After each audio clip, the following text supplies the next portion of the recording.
You listen to Kendrick and Matt on the Slip and Dip podcast. Oh, beautiful, man.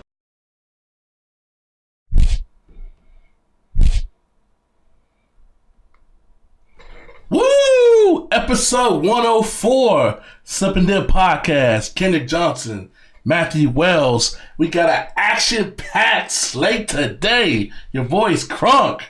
Hall of Famers in the house. World champions in the house. And maybe a future world champion in the house. We have UFC Hall of Famer and a personal friend, Urijah California Kid Faber. Also, in a last-minute replacement, we always got something going behind the scenes. Tony Superbad Harrison joins the show right after his opponent, I guess future opponent, Jermell Charlo's destruction and KO the year knockout. He gives his hot take as he plans to see Charlo later on this year since they rematched their fight from late last year, early 2019. And we finished the show with Brandon and Kenan Adams, who be fighting Jermell Charlo's twin, Jamal, in Houston. Yours truly will be ringside for that. And we close the show with Shana Dobson, UFC flyweight, and she will make her return to the ring after a year hiatus. Bring it to you fresh and raw. I mean, I'm hyped. And we got to talk about Artem and good old Paulie and the BKFC craziness that is bare knuckle boxing. I actually watched it. I'm in between. I'm not going to say, oh, you got to watch it. I'm not going to say it's garbage either because it wasn't. So it was very interesting. Yeah, we're going to break down the whole weekend and everything. First off, before we get into all that, I do want to say shout out to all the new subscribers of the channel. We do appreciate it if you're watching on YouTube. If you are watching and you haven't hit that subscribe button, please do so now. We would appreciate it. So shout out to all the new subscribers. We see the numbers growing Point and click.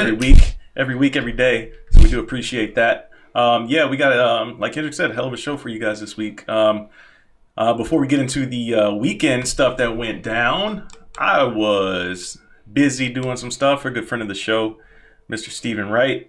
Had his second promotion this past weekend, Fighting Words Promotions 2, went down at the Will Rogers Auditorium in Fort Worth, Texas, and your boy was on the mic calling the action. Those videos will be posted up soon. They'll be posted up soon. Just follow me, obviously, if you're not on social media already. I will share out those links when those videos become available so you can, hear me and my co-commentator Ramiro Guerrero calling the action. So yeah, that's what I was up to this weekend. I had to catch most of the fights that we're about to talk about on replay. And I caught them live. We switched roles because usually I don't even watch stuff live like this. Yeah. I watched Bare Knuckle live. I actually watched UFC live. The main event was blah or whatever. The card was okay. Let's start Artem and Paulie because that was the one that was getting most of the traction this weekend.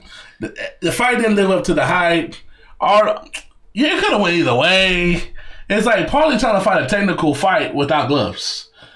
Well, yeah, I mean, it's still boxing. It's still boxing. It's a different type of boxing, but it's still boxing at the end of the day. But you gotta go for you gotta be a lot more aggressive. Paulie just look like a 38-year-old guy looking for another paycheck. That's what. Yeah, and that's the feeling I was getting throughout the fight as well. I felt like he wasn't trying to put himself in any danger. Not saying that he should have or anything, but we've seen what Artem is willing to do in there. Artem's willing to get gashed up, like you saw that fight against Jason Knight. He went after it. He stood in the pocket. He was like, all right, let's go. Let's see who drops first. Paulie was definitely on his bike. Yeah. Paulie was looking to stick and move. Paulie was trying to just, He was trying to outpoint him bare knuckle style. I didn't know that. I don't think that's possible. Yeah, I mean, it is possible for sure. I mean, the thing about bare knuckle is like you get touched, you're going to get sliced up. And that's one of the things that I want to address. It looks worse than what it is. I want to address that with people making these memes and everything, talking about how Paulie said, I only got hit once. He said that when he says I only got hit once, he did not mean he obviously only got touched with a fist once. He meant I only got rocked once. So everybody took that and ran and made the memes. Oh, I only got cut once, and look at all the cuts on my face, as you see here. That's not what he meant, people. I mean, listen, have your fun. I mean, I'm glad you guys had your fun with your memes last night, but obviously you know what he meant. He only meant he got rocked once. But, internet gonna internet, regardless. But yeah, the fight overall did not live up to the hype. I give it a 4, and I'm being nice. Yeah, that's pretty generous. Let's jump over to UFC real quick. I actually watched a lot of card. Pop star girl KGB, friend of the show, who actually picked up the phone in that fight. Her opponent didn't pick up the phone, and she took an L. Just saying, add to the list. You gotta throw that out there. That's a fact. Okay. That's the thing Kendrick is trying to make a thing, and I'm not on board with that ever, people. So, it's a fact, though. Any fighters watching this, any former or future guests of the show, that's a Kendrick thing. That is Kendrick Johnson running with this narrative here. Yeah, pick up the phone. Main event, Hanato Moicano and Chan Sung-jung, the Korean Zombie. Oh my gosh, Korean Zombie. I wish Korean Zombie would be more active. But obviously, like, he got Hail Married last time he was out there against Yair Rodriguez, and with the highlight of the year, right? But other than that, I mean, he did what a lot of people expected him to do. Go out there, put on a spectacular performance. I did not expect it to happen within a minute. I don't think anybody did. But my God, Korean Zombie he's still a beast, man. I want to see him get another crack at the title soon. Him and Max Holloway would be fire. I'm just saying it would. It would. Yeah. Other fights, I saw Andrea Lee, Montana De La Rosa. I did see that fight in its entirety. Everything else, I had the fights up while I was doing commentary, but I had everything, obviously I was trying to keep an eye on it, but... how you call it and watching fights and watching fights on internet? I will say this about KGB. I think she showed the division that she has layers to her game. She's more than a striker who's a tough girl. Because the way I won't say she out-grappled Montana. She frustrated her stuff, takedowns, got back up. Her technique was on point. And then when it came to striking, she clearly outstruck Montana, and Montana didn't have no answer. That's basically sums up that fight. Yeah, Andrea wasn't afraid of the grappling either. Wasn't afraid at all. Thing of it. She tried to jump on a single there late herself. It was a good little scrap, back and forth action. But Andrea was definitely better on the feet, like you said, and rightfully winner of that fight. Rightfully the winner of that fight. It was an entertaining fight. If you did not see that one, I would recommend that. Your boy, you watched the prelims. Kevin Holland got gifted the decision. That's what I heard. I didn't watch it. His shoulder popped out. He didn't do nothing. But the dude, the Chero, I don't know how to pronounce my man's name. He didn't do nothing to take advantage of it, so he took a co-L. Yeah, man. Let's see. That was another fight I had on, but I wasn't really watching closely. I did watch Dan Ige and Kevin Aguilar pretty closely, and that was a pretty damn good back and forth fight right there. I thought obviously Dan Ige won. And Ashley Yoder 10-8 that girl every second of the second. Yes, I did see that. This was like right before the action got started here in Fort Worth. I did see this one, and I did see the Luis Pena and Matt Wyman fight as well. I didn't see the Luis Pena fight. I don't know how to say my man's name, but I'm working on getting him on the show with that 9-second KO. He's training with our guy Tyrone Spawn. I called Tyrone. I talked to him for about 10 minutes. He said he's going to stay in Miami, so I'm going to try to get him on the next couple weeks, man. He snuffed that dude brutally. Yeah, I mean, anytime you gotta get an 8-second knockout, I mean, it's gonna catch some headlines. But obviously, the fight of the night that everybody was talking about right out of the gates. Man, let me talk about this fight. And Eric Spicely taking home $50K bonuses. If you didn't see Eric Spicely's tweet, he said, "I had negative $280 in my bank account, and I'm juiced up right now." So that is, there's a lot of layers to that tweet. But congrats to him to getting that bonus. But here's my thing. Deron Wynn has potential to be a nice fighter. I didn't realize he was that short. I know man had as my man said on Twitter, he said he had some raptor arms. But he was piecing them up. It's like he was making the fight interesting for his own entertainment, but it was entertaining for everybody else. He pieced him up the first 3.5 minutes of the fight, and then he starts fighting stupid the last minute and a half and gives Spicely a chance to knock him out. It's like, what are you doing, bruh? And it was like the pattern, the 3 rounds. It's like, he must have hey, let me gamble a little bit so I can. He was taking way unnecessary gambles. And I'm the one that's talking about people who need to go gamble and take chances. Not when you outstriking somebody 2-1. Yeah. But that's what he was doing. He was outstriking this man 2-1 and taking chances. For what? To get fight of the night and get hit? I don't think he was trying to get hit. I think he was trying to finish the fight, and Eric Spicely wasn't going anywhere. I think that's what really was happening, because Deron Wynn was going after it. He was going after it. He was giving Spicely chances. And that's how you got to fight of a night candidate. I think he was trying to finish the fight. That's the way I saw it. I thought he was trying to finish the fight, and he couldn't do it. I mean, okay, I'm going to subscribe to your theory for a second. After the first time, he probably should have learned. After the second time, he should have learned. He didn't learn. He's like, he's going to get this hand raised and go about my business, because he's taking unnecessary damage that was entertaining. They got that check, but it's like, okay, let me find some way to make some money, make this thing way more interesting than what it needs to be. Yeah. That's why I took it. I mean, maybe his inexperience showed. Maybe. At the end of the day, they walk out of there with the elusive curtain jerker fight of the night.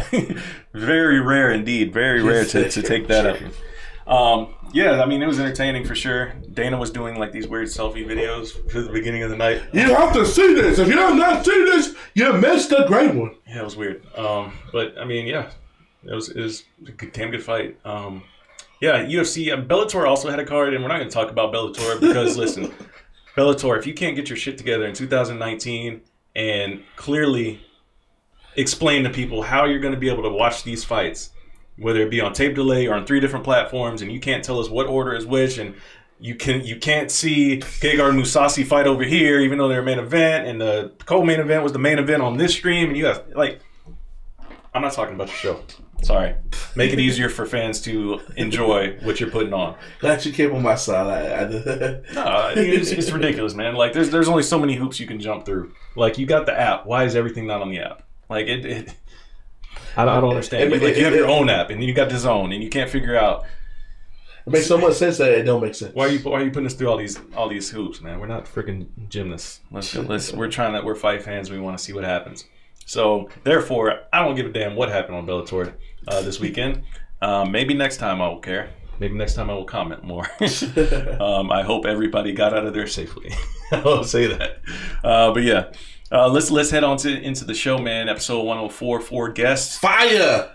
I won't say that was a coincidence that we got 4 guests on episode 104, but hey, that's what happens. So yeah, if you have not already, like I said at the top of the show, hit that subscribe button. If you're listening on iTunes, please leave us a review, 5 stars. It helps out the visibility of the show, and it's free and it's quick. You can do it. Tell your friends, tell everybody. Yeah, share it around, share it on the blog, share it on Reddit. And if you're new to watching this, just go through the library and it'll speak for itself. I challenge you to find a non-national podcast that's had the guests we've had on, and we do it every week, not some weeks, every week. Yeah, for sure. If you're feeling benevolent, we got the Cash App link, we got the Venmo link in the description below. So throw some cash if you're feeling generous to help grow the show. We use that money to reinvest to help grow the show. So we would appreciate it. Yeah, we're gonna get out of here, man. I had fun times at Stephen Wright's show, doing some more commentating. Can't wait to do it again. And yeah, Kendra's gonna be in Houston this weekend. With Jamal Charlo, Brandon Adams. Maybe have another Luis moment. You never know. In boxing, it's 2019. Upsets galore. Yep, 100%. I will be home this weekend. So there you go. Yeah, and till next week, guys. I don't have any more to say. I'm just rambling at this point. Enjoy the rest of the show. And again, hit that subscribe button and share it with your friend. Peace. Please welcome back to the Slip and Dip podcast, UFC Hall of Famer, getting ready to get back in the cage in about a month, the California Kid. What's up, guys? Mr. Urijah Faber, man. Appreciate you coming on, man. No problem, brother. How are you? Doing good, man.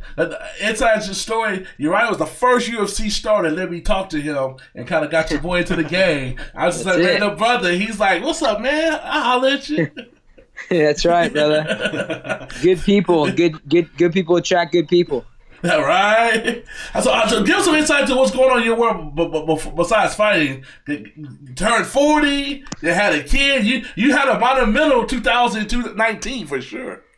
Yeah, man. It was it's been a whirlwind. It's been 2.5 years since I fought, and I feel like I've been more busy than ever now. I've just been grinding on business, building the family, getting the gym going, do a little entertainment stuff. We produced our first movie with our production company called Green Fever. Actually, Andre Touchy-Feely's in that movie. Was actually in the movie was Rampage. Had the Snoop cast. Been traveling a lot. Done a couple competitions. I was did 3 grappling competitions just for fun, and been living the good life, man. Just doing my thing. So what got you that itch to get back in the cage in a month? Well, I was already basically, thinking about it for a while. I was in the USADA testing pool for this whole time. I never got out of that because I know that if you get out, then they have to do a whole process to get you back in, so you can't take short notice fights, etc.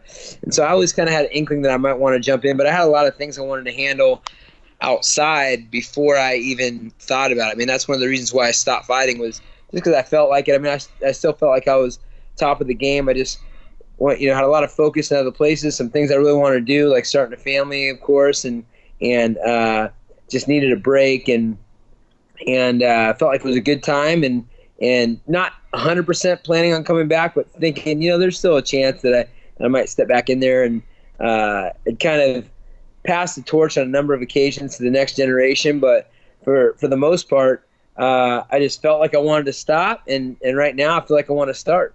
I've been feeling good, and hit a landmark birthday, had a landmark year with my baby, and everything else, and just feel motivated and excited to go. Yeah, so doing like the grappling bouts, the grappling matches, was that kind of scratching the itch in between time? And now it's just like, all right, I need the full thing again.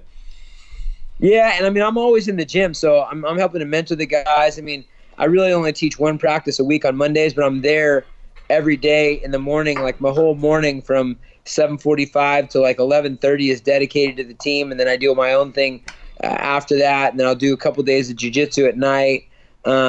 And mentoring some of the guys and coaching some of the guys also, but just in that world still. So I never really got out, and so you get the competition still. Like I grind with dudes. Me and Cody do 40-minute grind matches, 50-minute grind matches in grappling, and I'll get in with Song Yadong and pinging these young guys. I've done some sparring with Chad for his fight, and I've done a little bit for these guys that come out of town, just because I still love it, So I never got fully out of it, even though I wasn't fully in it. I got up to like, at one point I was like 167 pounds after like a three days of traveling, all bloated and still in good shape, but a little fluffy.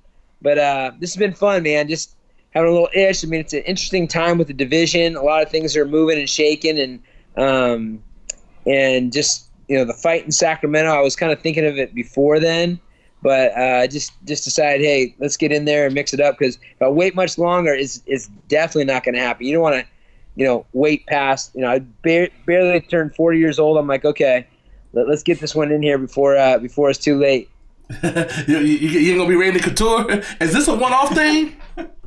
I don't know if it's a one-off thing necessarily. I have 4 fights on my UFC contract. And I've always had that, even when I retired. So we'll see how I feel. We'll see how I enjoy the process. Exactly, the weight cut process. I mean, the lowest I've been is about 147.5. I haven't gone that whole, big cut to 136 necessarily. And you got Henry Cejudo calling me out, and TJ gets popped for his stuff, and got Dom and Cody are out on injuries and stuff. It's a crazy time in the division, What do you think? Give us some insight on what you think on the landscape of 135, and what do you think about the TJ thing? Because y'all basically were telling us without having the receipts for the last 3 or 4 years, so we know y'all weren't surprised. Well, I wasn't surprised. I mean, I never really said anything other than some recanting to things that he said, but nothing ever, because I don't really have anything concrete on the guy. I was never in the know of any of that stuff. I did start to find out more like a year or so after he left, and I'm like starting to put the pieces together, and then like guys start telling me stuff, and so I definitely was not surprised. I wouldn't be surprised. I mean, it is what it is. Like I in retrospect, looking back and seeing the transformation of the guy's body throughout the years from when he first came in to where he ended and the things he was doing. I mean, he always used to complain about his natural gifts and lack of them. He was always a really hard worker and mentally tough guy, but he was lacking some stuff. So, yeah, it's the EPO thing. That's the only thing they caught, but he slipped up for some reason, whatever. But at the end of the day, it's a shame, because there are guys like myself, and I pride myself on being a clean athlete. I have for my entire career. I was raised in an environment that's all about health and fitness, etc. And it's fraudulent, man. It really is. Accomplishing things and being a cheat. Little Callie. Yeah, there's Callie. Little Callie. Say hi, Callie. Bring her back up. She's the best, man. Today's been the best day. She laughed and cried. She didn't cry at all today. Callie, come here. Say what's up to the folks. Say hi, everybody. Look, Say hi. Look, Callie got a tan. She got a tan like us. Yeah, she does. She's a beauty. How you doing, Mom? Good. How are you? She's good. That's Jasmine. Look forward to seeing y'all July 13th. Sacktown. Oh yeah, they'll be out here. Have you ever thought about do you listen to California Love like on your spare time, or you just literally say that for fight day to get you going? Or do you listen to it like get training and stuff? It's kind of a weird song for me now. You know, like there's times when we can groove to it, but it also like triggers for you. It's like like Pavlov's salivating dog. You know, like you hear the song and you get a little anxious and it's like it's a mixed feeling with that thing, you know. It's not just you can't get down to it like before I made it my song, you know, where it's it's one of the only songs that mentions Sacramento. That's one of the key components to that thing being my song. But I don't listen to it just because, but I'll get down when it's on. I know, because when you come to the cage, it's like you got your little walk. And like it's gonna be an extra pep in your steps as you gonna be at Sacktown. It's the first time at the Golden One because it wasn't even open when you fought last. I gotta check it out myself. The last one was at the Golden One. Oh, last one was at the Golden One. Yeah, my last fight was the first fight at the Golden One. Yeah. So this will be the next one. So I'm I was pretty pumped to be the guy to help open that place up, man. That was a monumental, thing that happened for our city. KJ, the mayor. He pulled some major strings and a lot of effort and energy to get that thing, built out. Kevin Johnson, NBA great. You come to NBA. Sacramento's on my list. I've been to every Western Conference gym except for the new Sacramento, Utah, and Minnesota. I've been to every Western Conference gym. That's on my list. And go to Alpha Male too. I gotta go to Alpha Male all in one stop when I go to Sacktown. Yeah, we gotta have you in there, man. We'll put you through a workout. Give me 3 months to get in shape. I'll be ready to roll. All right, 3 months. Okay, I'll be counting down. Starting today or what? Start for next week. Next week. Give him a week. 3 weeks. 3 months and a week. Yeah, KJ's my neighbor, man. I could throw a stone and hit his house. Oh, that's crazy. That's dope. Yeah, he's a cool cat, man. Yeah. He's a good dude. NBA great. Yeah. So, let me ask you this, since we're talking about Sacramento and everything, and what do you say to those fans out there that are like, oh, you had the perfect send-off, when you fought in Sacramento, you got the win, it was like a perfect way to go out, ride off into the sunset. But as we know, fighters don't like to, ride off into the sunset. They like to come back for some more. So what do you say to all those fans that are like, oh man, you had the perfect way. That was the perfect way to go out.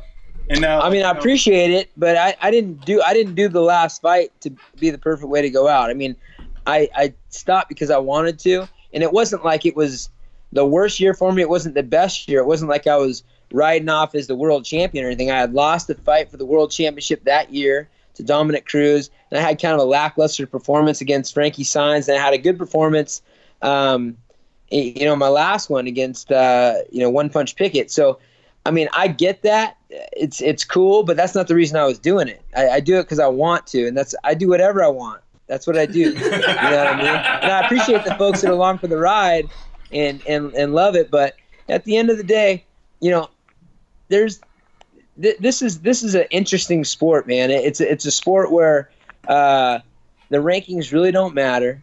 I mean, they don't. I mean, you could think they do, whatever. I was ranked, top 3 in the world my entire career until the very last. I was ranked number 6 or 7 or something like that because I lost that one fight to Rivera that was ranked below me. But fought world championships over and over again. Little did I know that a bunch of people have been friggin' cheating in this sport. I mean, I'm just kind of no one tells me that shit, and I don't really delve into it. And then, when you sit back and talk to guys like, actually Ariel was like, bro, everyone's on that stuff. And I'm like, what? Like getting a list of all the people and this and that. I was one of the guys that did it great, and it was just on hard work, self-belief, consistency, and an open mindset to get better. And I haven't stopped with that. And so when you start to weed out some of the cheats going on, you continue to stay in the game. It's not because of your age that I was good. I can step back and look and say it's not because of my age that I was, doing well. I was way worse, when I was 25, 26, 27 years old than I am now. Absolutely.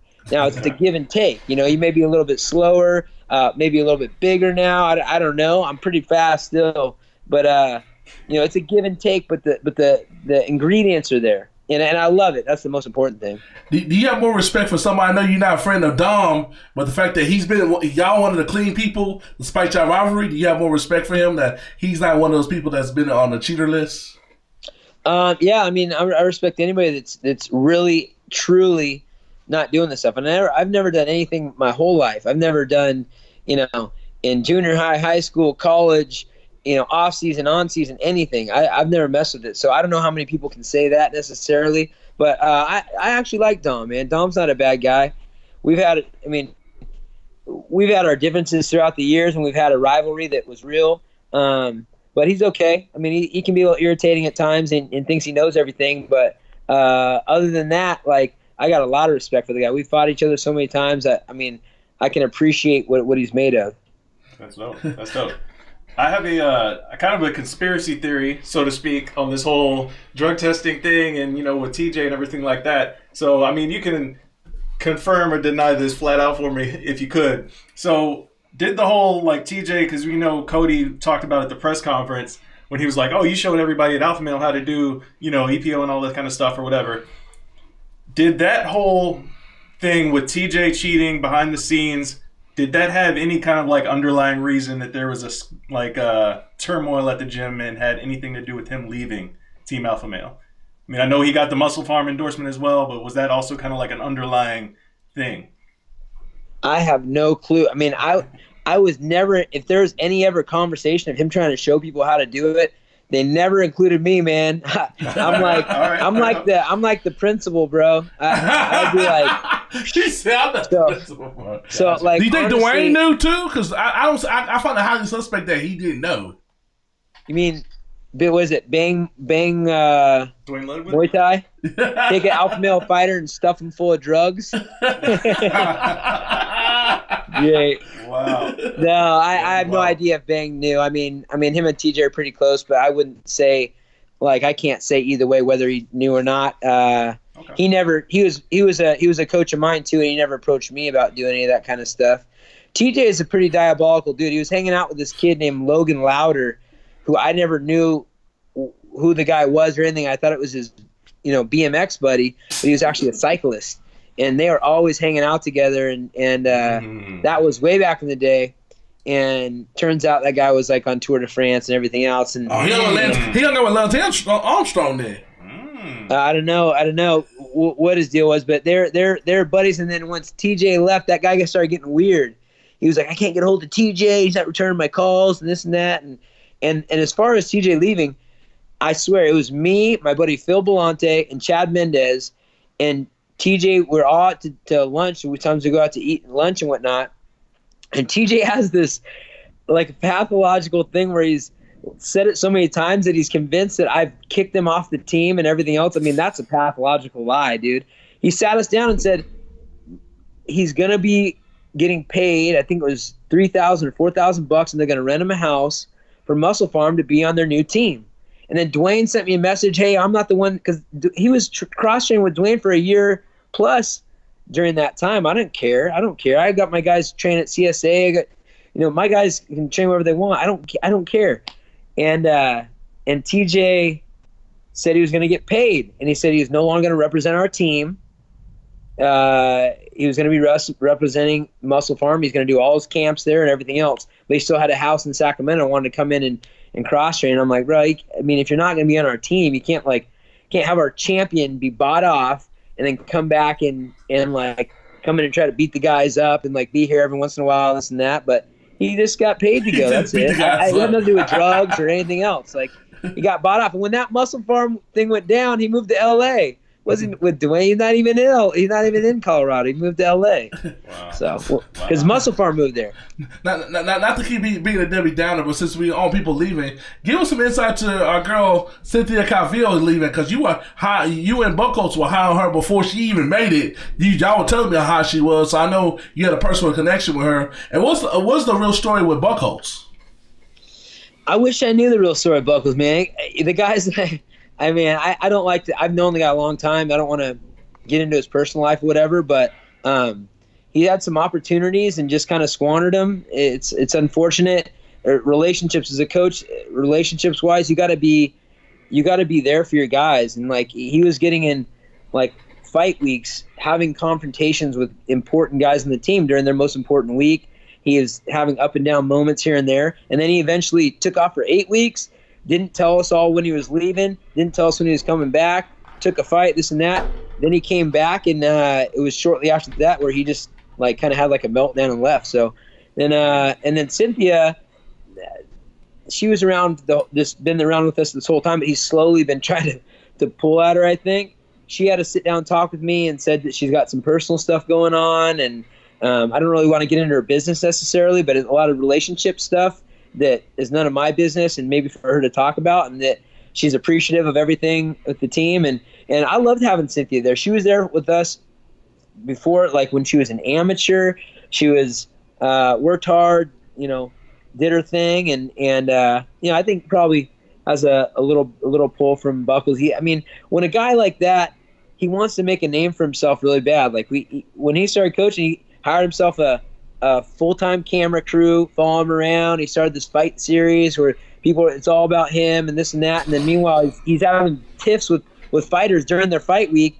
And here I am going like, man, I need stability for these guys. Of course, he was a part of our team for a long time. And so I saw the ups and downs of his own career, which is its own thing. But, unfortunately, sometimes guys get in their own way, and hopefully he gets a job. I think he's working somewhere else, another little gym around here, and he's definitely tight with Cynthia. I see him up on mountains all together, and really, really wish the best for Cynthia. She's a tough girl, works really hard. She deserves anything that comes to her. Yeah, we hope she get that title shot. She definitely is like a step or two for being in that mix at 120 at 115. Yeah, she has been. She's been a badass for a long time. 5 fights in 1 year. Not really a 1 year. 5 fights in like 9 months to be exact. Yeah, then that put her on the map too. So, yeah, we appreciate Cynthia, but at the same time, to have it started getting weird because I saw Buckholz come on your guys' show too, and I'm like, what the hell was that? Like he starts tagging her along with her on all her social media stuff, about that. like a Brian Caraway 2.0 or something. I'm like, oh my gosh. Wow. Then he's like, we had like a big week. We had like 5 wins in a row, and then Cody lost or somebody lost, and he goes on a media tour talking. I'm like, this poor guy, man. He wants to stay relevant so bad, but it is what it is, man. I wish the best for him. I feel bad for Cody. First of all, help us get Cody on the show. but help me get Cody on my show. That's right next to me. It's like that. Cody's in Ohio right now. I just talked to him. He's out there getting some work with his Uncle Bob, and he just went and visited his wrestling coach. I think he's, returning to his roots and seeing, people that were there for him. Cody's got a real big heart. He's got amazing talent. All he has to do is make a decision, hit a switch, and he'll be a world champ again. Easy. He's got to make that switch and got to stay healthy. I was alluding to with the whole TJ stuff. That's kind of crazy. That kind of drugs kind of ruined Cody because those wins are tainted now. Yeah, dude, it's funny because True. Cody apparently, and I haven't even had an in-depth conversation with him because I don't want to ask. I don't want to get into that whole the business necessarily of this and that. I've had people tell me this stuff, and I'm like, dude, it's just going to piss me off to know what's been going on behind my back, So Cody has been calling it out for a long time. He's the one that called this thing out a long time ago with TJ. And so he's already known in his heart, but to have other people know also and for it to be something that's real, that's got to feel good. But that's not the only reason he lost. He needs to be healthy. He needs to be focused. He needs to have all the things fall in the right place in the night, because he a couple punches the other way, he would have had both those wins too. Especially the first one. I think the ego, I was there because he drops him. TJ goes to the wrong effing corner. I'm like, oh, second round he going to get him. And then he starts clowning and posing. And it's like, oh. Yeah. Well, this is the fight game. And TJ, I mean, who knows recovery time? I don't know about the whole how things work, but it is what it is. I did see that I saw people send me stuff all the time. I try to avoid all the drama. People are constantly sending me shit. And somebody sent me something about like TJ thinks Urijah is broke or something like that. And I'm thinking, this guy took time out of his time. Like, oh, was he coming back? But of course they took it out of context and made it clickbait, but he didn't really say that. But somebody sent me that, and I was like, how kind of TJ to come out of, his time, after he got beat, after he got busted for drugs, to speculate about my financial situation, which is fine, by the way. I'm all good. Thanks, buddy. Yeah. Dude, that's crazy. That's always a thing, right? That's always a go-to. Like, oh, he's coming back because he's broke. Like, anytime a retired fighter comes back, it's always got to be because he's broke. Like, why can't it be because he wants to fight again?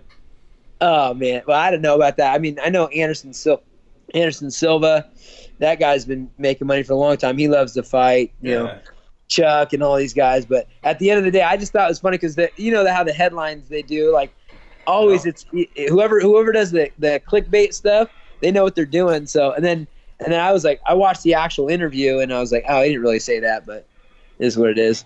Hey, have some dispute for us. I know you heard Cejudo call you out after his big win, champ. I was one of the few people that called it.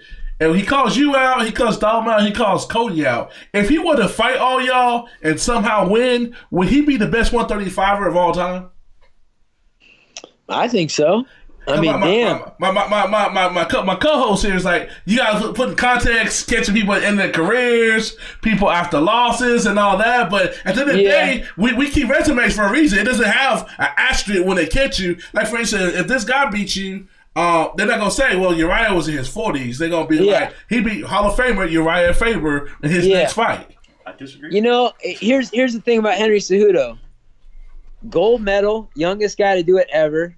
Wow. Demetrius Johnson, one of the most decorated, longest-standing champions ever. Unreal. Then he whops up on TJ on EPO, for sure on EPO. I mean, that's a bad dude right there. That guy's a mentally strong guy, So, if you're looking at guys and saying, hey, could he be the best ever? I mean, now, getting through Cody, that's one thing. Getting through Dom's a strange dude to fight, man. He's a tough bastard. He's gotten better. He's one of those guys, too, that doesn't matter about age. He's gotten better. When Cody beat him, he was high level. Dom was high level. Cody was high level. I mean, when guys are continuing to be in the gym, continue to improve, they're getting good. So that's still a tough fight. All three of those fights are tough fights when it comes to matchups. Like Marlon he's a champion, too, but he's got that muscle and explosivity. He's known to fatigue a little bit. And then you got a champion mindset like Henry. I don't ever fatigue. Cody's got knockout power and high level wrestling also. And Dom, he's so weird to fight, man. That guy's like trying to catch a fart in the wind. Yeah, man. I mean, there is something to it. Like, of course, I think with you, obviously, in your name recognition, UFC Hall of Famer, one of the most popular fighters ever to walk into the octagon. I think you go out there and beat Ricky Simone, slap on one of those patented Urijah Faber rear naked chokes. You can get on the mic and say, let's do it, Henry. And then the UFC do it, especially in this era when they're still in that, we want name recognition fights. I think it could still happen. Would that blow your mind to get a title shot at damn near 41? Hey, has anyone else done that? Has DC ever done that? Has Randy Couture ever done that? Has Dan Hendo ever done that? Right. I'll tell you what. I don't ever count anything out in life, ever. Period. I mean, I just don't have it in me, man. And then, my last year, I was 2016. I lost to Dominic Cruz. I was having a good first round. He caught me with something that kind kind of threw me out of my sorts, and he ended up walking away with the decision. My next fight was against Jimmy Rivera, who I was so unmotivated to fight that guy, and turns out he's kind of a turd as is. He wins via ankle kicks, like a accumulation of more ankle kicks, basically, and so it was kind of a lackluster fight, 3-round fight. And then I have my fight against Pickett, but at the end of the day, I wasn't like, I was right there for the championship. I'm that's when I retired. So I don't know. I want to take one fight at a time. This Ricky Simone kid is very, very tough. He's there's zero give in him. These are the kind of guys that you don't ever count out. You take this very, very serious. So that's number one. But there's a lot of things going on, and I'm absolutely game to listen. So is that part of the reason why you did decide to come back at 135 and not, let's say I'm going to go ahead and just fight at 145, just to, get my feet wet again? Was this all because you had that in the back of your mind and hey, I go out there and get a win, I could be on that short list for a title shot? No, it wasn't. To be honest, the thing that really got me going as far as wanting to I got to change my battery pack. I don't want to die on you guys here. Yeah. No, I asked because, you were talking about, you haven't cut to that weight in a while, and, you were talking about the weight cutting earlier, so that's why I asked. Okay. Couple things contributed to that thought process. Number one, we have this InBody machine at the gym now, and the InBody machine, it tells you your weight, your body fat, your muscle composition, how much liquid you have, and this and that. And I was weighing 164, and I got on the thing, and Cody had 2 more pounds muscle than I did. He weighed 149, and then his he had a half a pound more muscle on each one of his arms. And of course, I've been retired. That was one thing where I'm like, okay, wait a second, I got a little extra fluff here. If the champ, our Cody Garbrandt is got a little bit more muscle, but he's got 12 pounds less than me, then that's a sign. That's one. And of course, he got to give me a bunch of shit about that. And then the second thing was Shelby and White, and Sean Shelby kept on offering me fights at 145 on 2 weeks' notice, 3 weeks' notice, 3 weeks' notice to fight Cub Swanson in China, 2 weeks' notice to fight Korean Zombie at 145. And I'm like, I'm not a guy that wants to go in and just that's the bad thing. If someone needs some money and they're like, oh, I'm going to go sacrifice and no, I'm going to lose. I'm going to go and get my ass kicked, whatever.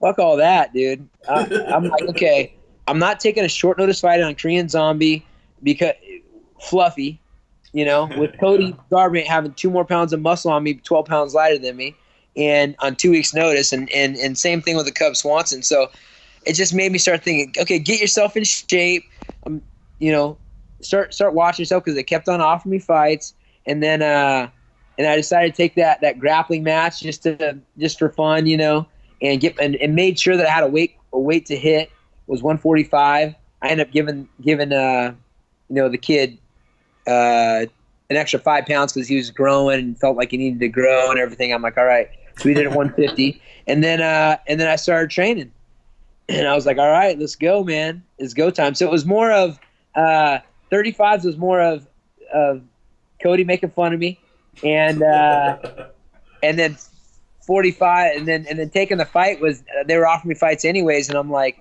I'm on the USADA testing list. I'm prepared. I'm in the gym all the time, so I'm all good. So you basically picked this up and coming guy because he's a young killer, 15-1, got a nice record. You didn't pick an easy fight. I didn't pick anybody, man. I said, give me. First off, I was gonna do a fight with Kron Gracie because they asked me to fight Kron Gracie. I said, okay, I'll do that at 145, and I was just gonna get in good shape and put on a little muscle, whatever.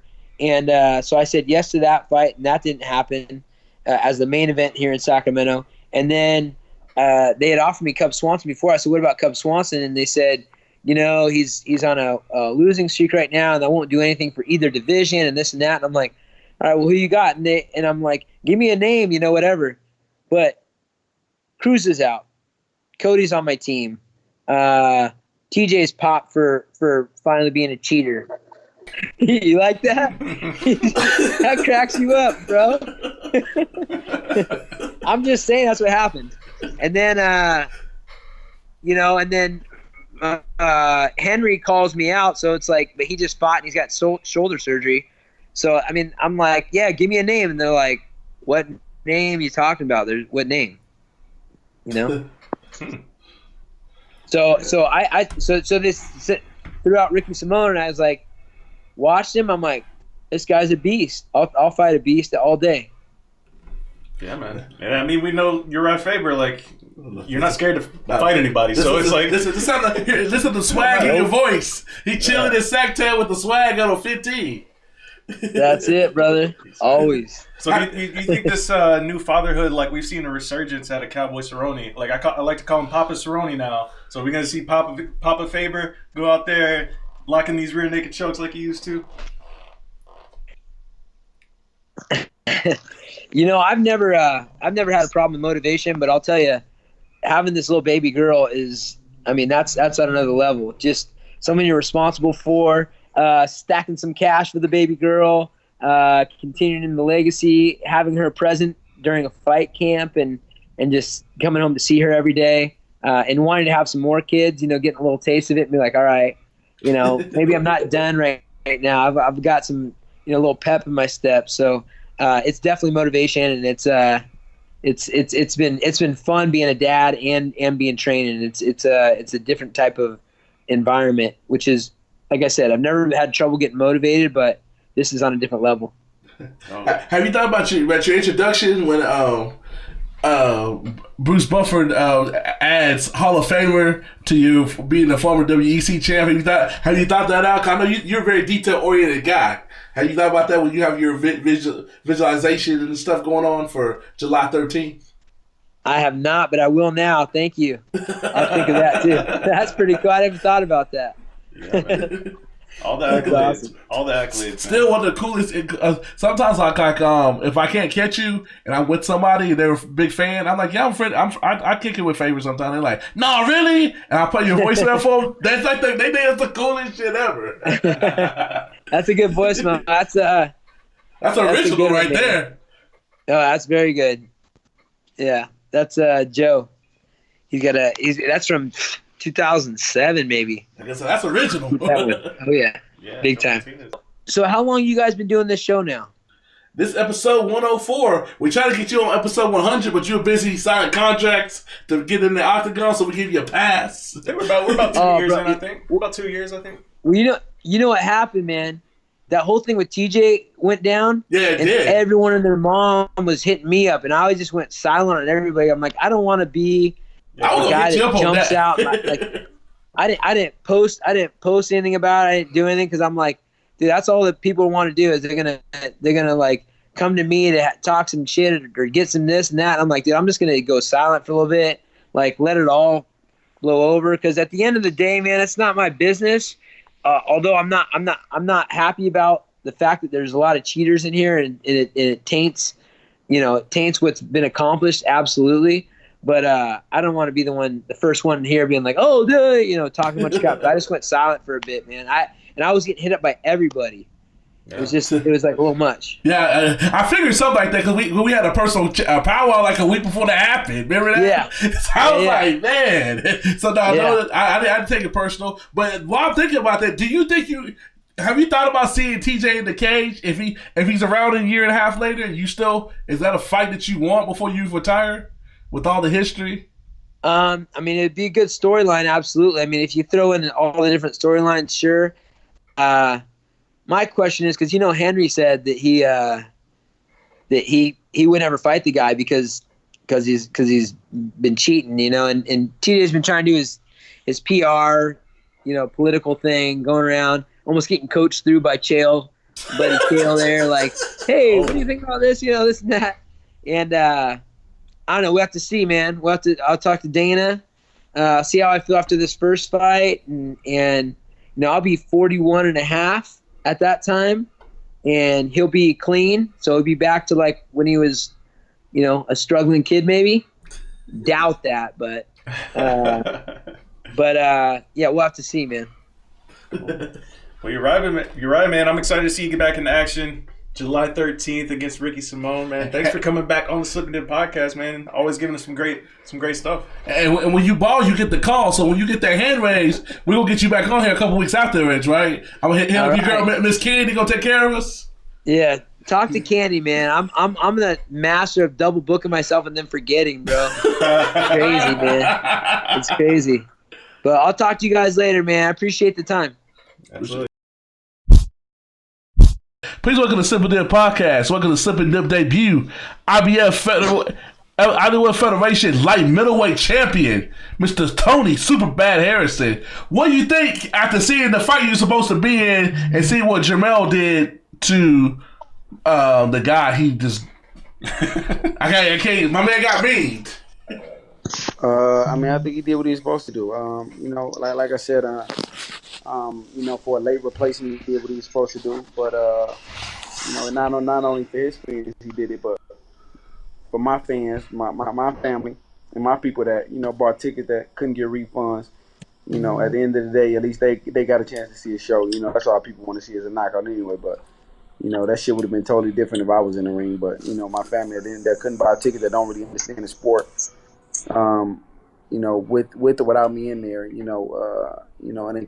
they couldn't get exchange for what they bought. I guess they got a show. So, that's all that matters is, they had a good time. My mom still had a good time. My aunties, my sisters, they all still had a good time. So that's all that really mattered to me. So when we go get to settle the score and get that rematch on that everybody want to see in all of boxing? I think Al Heyman is looking at somewhere around like November-ish. You know what I mean? So, hopefully it won't. That'll be like a year for me. That'll be like that'll be like me off for a year. He'd be coming back into it, but I told Al Heyman I didn't want to tune up. I didn't need to tune up. I just wanted you to make the fight between me and Charlo as soon as possible. Gotcha. Do you know do you have an idea what that be? Would it be back in Vegas? You know what? I hope so. Man. Everywhere else in the Midwest and the East Coast would be cold as hell, boy, around that time. So I hope it's somewhere on the West Coast. Somewhere where we can, kind of enjoy the weather and, kind of, not have a coat on at least. Yeah. Y'all would come to Texas? You would not necessarily Houston. Would you come to Dallas? I mean, I would go to Houston. Oh, you go to Houston?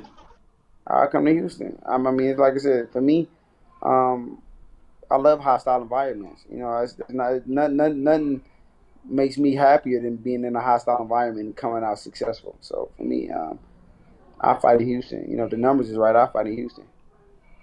Okay, nice. So I mean, I've been seeing some clips float around on the internet, man. It looked like you were like fired up backstage. With everything going on tonight, so it seems like you kind of, I guess, calmed down a little bit. Or you got all that energy out. I was never really fired up. I'm just, I just speak the fact, just speak the truth. You know what I mean? Like, it's nothing to be fired up about. I just tell them I came to the fight. Because everybody was barking on my page, and everybody I seen barking on my page tried to shake my hand today. So, I just wanted to clear that air to show motherfuckers like, yeah, you internet tough, but when I show up. No, I want all the smoke. So I just want to let everybody know, like, at the end of the day, this is a sport, but I'm still a man. You don't take the integrity of a man because that's when I'm more dangerous. So just show everybody, like, look, I'm out here. My injury is real. I'm not faking. I'm not hiding. I'm not running.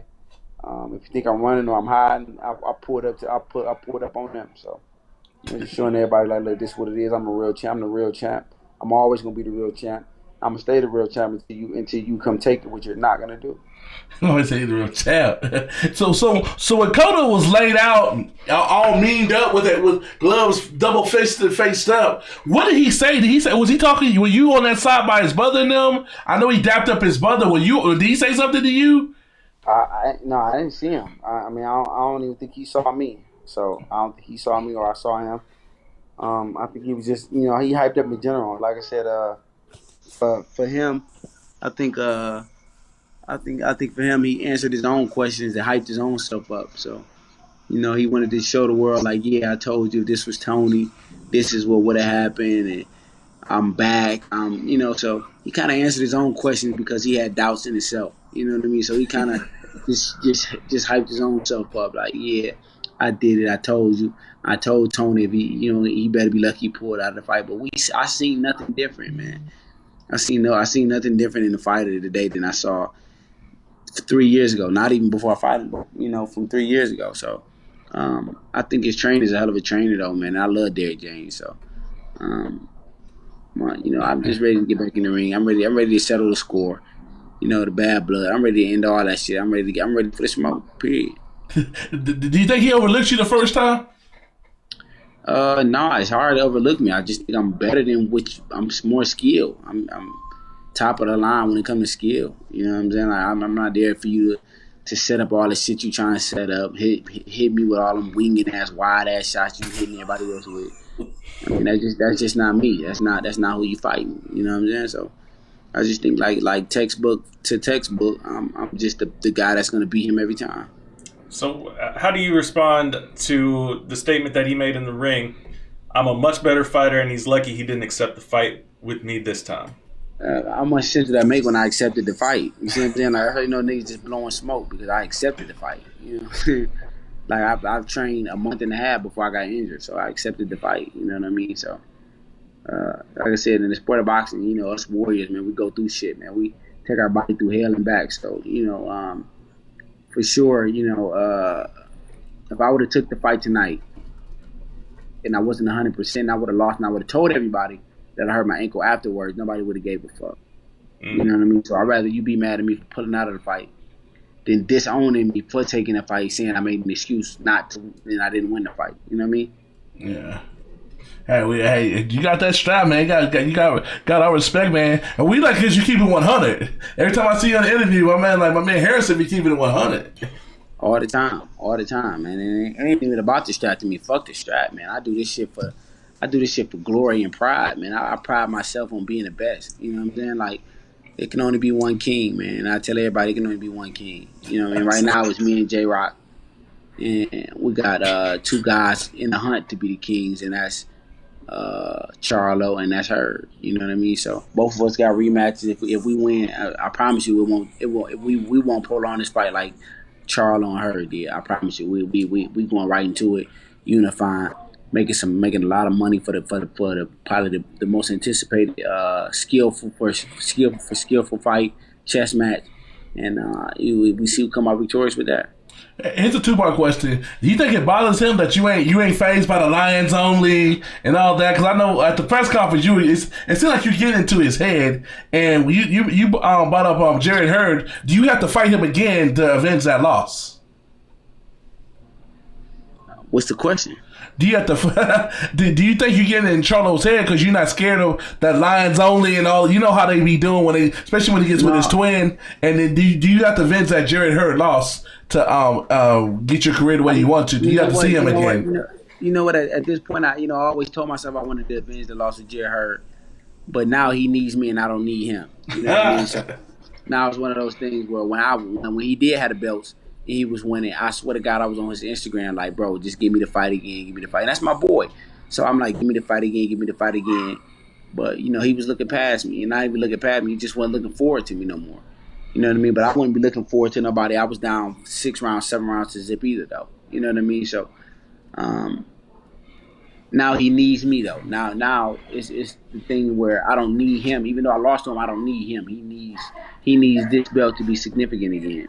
So I don't really need him. And for Charlo, I think I'm not trying to get in his head. I think I just show him that, you fucking with the right one. You know what I'm saying? Like I think I just show him that I'm with all the shit he with. You know what I'm saying? Like, you ain't the only nigga that's with that shit. Your people not the only people that's with that shit. Yeah. I think he understands it. He realized that, like, this guy's not a hoe. You know what I mean? This guy's not a pussy, not a hoe. And certain shit I can do to everybody else, I can't do to him. Period. Detroit and Houston, boy, that's hot stuff right there.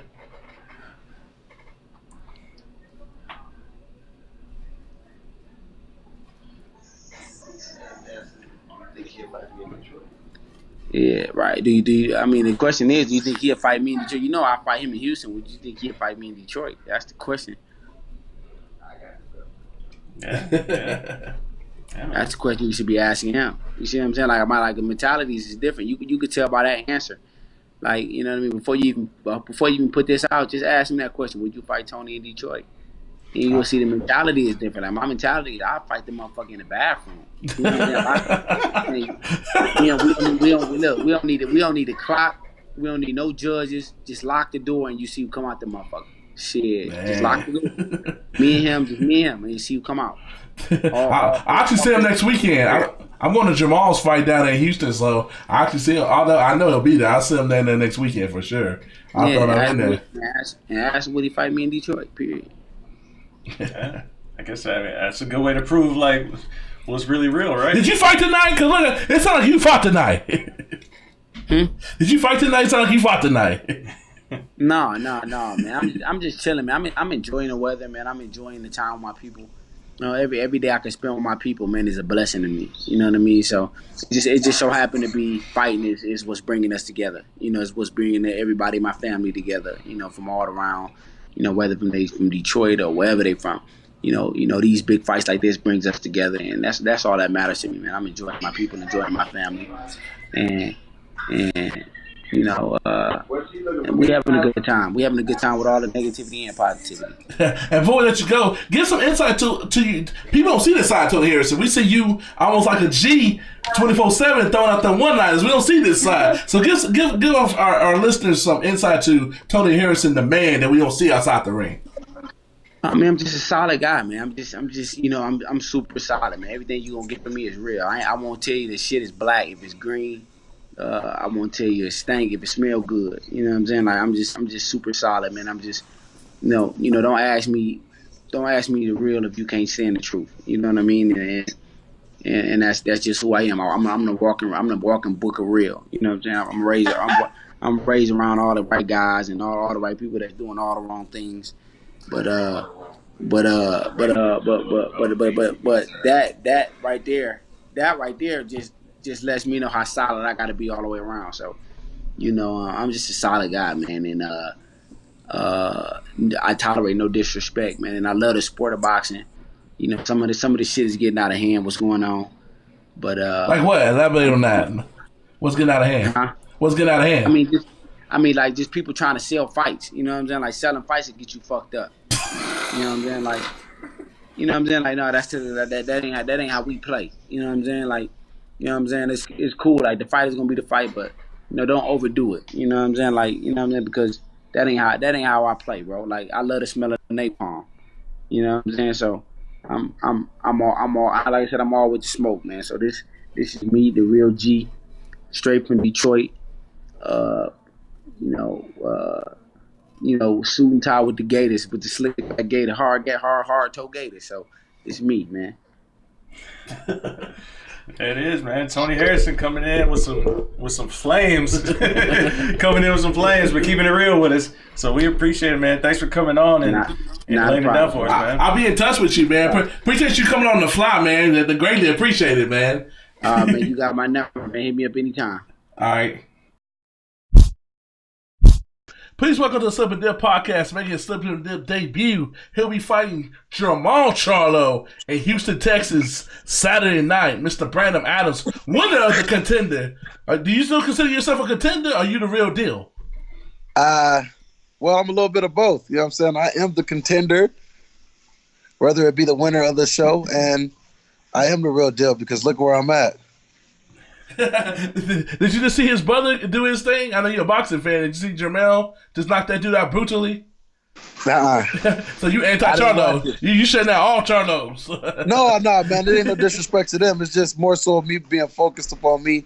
I ain't watching much boxing. You know what I'm saying? Right now, I'm zoned in. I'm focused completely upon me, my camp, and what I'm supposed to be doing.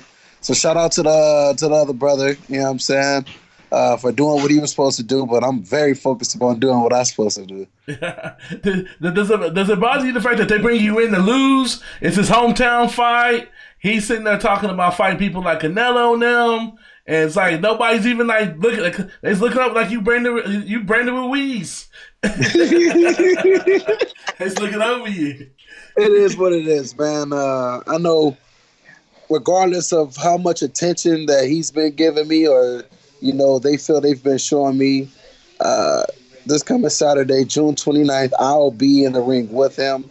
We'll see each other face to face at the weigh-in, at every press conference. So, if you don't bring me up, that's fine. I don't care. I don't know whether it be him trying to play mind games.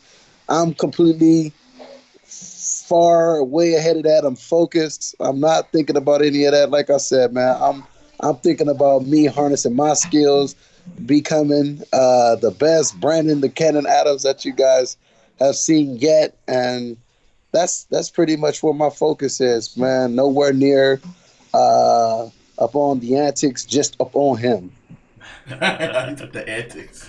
Right. So what is Fight week rather? What's that like for you? Like you said, you kind of shut off a lot of things, but so what's your day-to-day leading up to that fight like?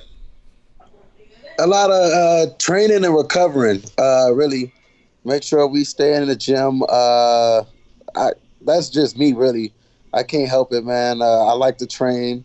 It keeps my mind focused, sharp, prime tuned, and ready. Shoot, man, that's part of who I am. When I wasn't sure of boxing, I was sure of working out and conditioning my mind mentally and my body physically. So that's gonna always be what I'm known for doing, working. And when you see me in the ring, my job is to outwork the man in front of me. Okay, I like it. Yeah, man. So obviously, this is obviously a huge fight, and where like Kendrick was talking about, the A side, B side type thing, and he's talking about all these things that's going to propel him to the next level. I mean, we've already seen big upsets multiple times this year, really. So my thing is, it always doesn't work out this way, but whenever there is a big upset, it doesn't seem like people are ready to give you that credit immediately for getting the job done. It's always like, oh, here's this excuse, here's that excuse. So he got beat up in training. He didn't recover from that concussion.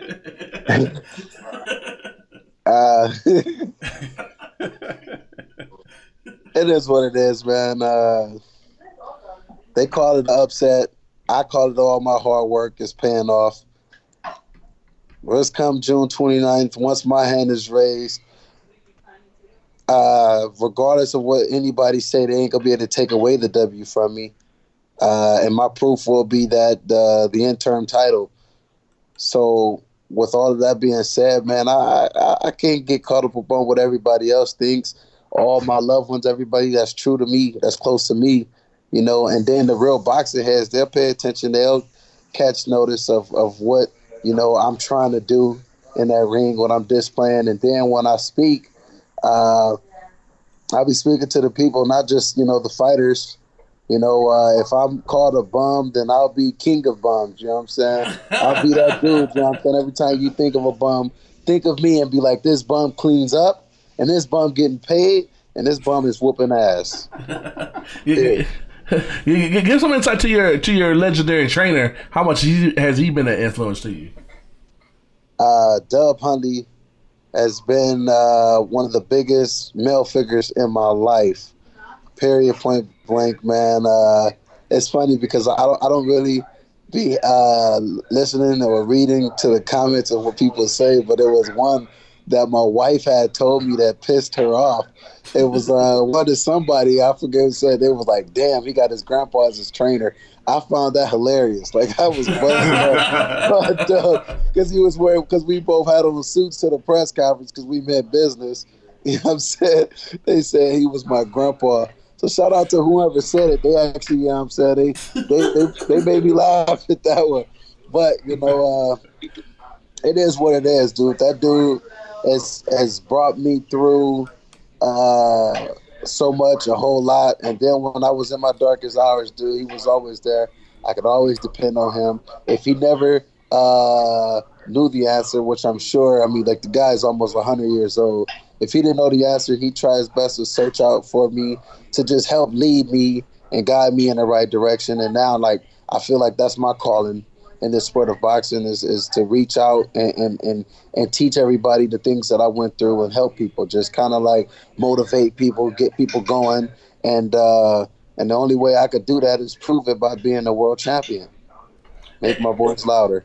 How much has Freddie helped you guys? I see pictures on your Instagram with Freddie Roach. Have you been the wild card out there working it out? You say you from Cali. I know it's in Cali. It's in LA. I've been West Hollywood. My bad, West Hollywood. So that's right. That's West Hollywood. I'm LA.